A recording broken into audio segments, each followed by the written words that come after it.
ఇవాల్టి రోజున వీళ్ళు గిల్లినట్టు చేస్తారు, వాళ్ళు ఏడ్చినట్టు చేస్తారా? అగో నేను ఈ పాయింట్ తీస్తా, నువ్వు దాని మీదే మాట్లాడు. అదా రాజకీయం? అదా? బీఆర్ఎస్ వాళ్ళేమో ఇవాళ రోజున మొన్న వాళ్ళ అధికారంలో ఉన్నటువంటి 10 సంవత్సరాలు ఎప్పుడు వాళ్ళకి ఆంధ్రప్రదేశ్ రాష్ట్రం దొంగ అని కనపడలేదు, ఆంధ్రప్రదేశ్ రాష్ట్రంలో ఉన్నటువంటి పార్టీలు దొంగలుగా కనపడలేదు, ఏమీ లేదు. ఇన్ఫాక్ట్ గట్టిగా మాట్లాడితే రిషి గారు, ఐ విల్ షో దిస్, ఇది జగన్మోహన్ రెడ్డి, ఇది జగన్మోహన్ రెడ్డి. పార్లమెంట్ లో తెలంగాణ బిల్లు పాస్ చేస్తున్నప్పుడు, తెలంగాణ బిల్లుకి సంబంధించినటువంటి చర్చ జరిగినప్పుడు ప్లకార్డు పట్టుకుని నిలబడ్డాడు Jaganmohan Reddy. Stop the division of AP state. ఇది జగన్మోహన్ రెడ్డి. ఈ జగన్మోహన్ రెడ్డి వాళ్ళకి దోస్తు. ఎలా దోస్తా నేను చెప్తాను.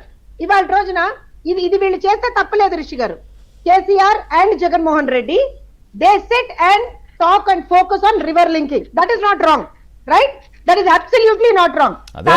కాదు, తెలంగాణ కోసం లెటర్ ఇచ్చిన చంద్రబాబు ఏమో విలను, తెలంగాణ రాపండి అని ప్లకార్డ్ పట్టుకుని పార్లమెంట్ లో నేను దానికే వస్తున్నాను సార్. ప్రగతి భవన్ లో జగన్మోహన్ రెడ్డి గారు సతీ సమేతంగా వచ్చి కలవడం తప్పు కాదుట.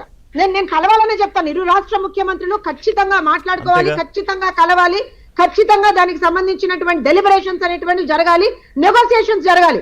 అప్పుడే కదా రెండు రాష్ట్రాలు బాగుండేది. ఇది తప్పు కాదుట.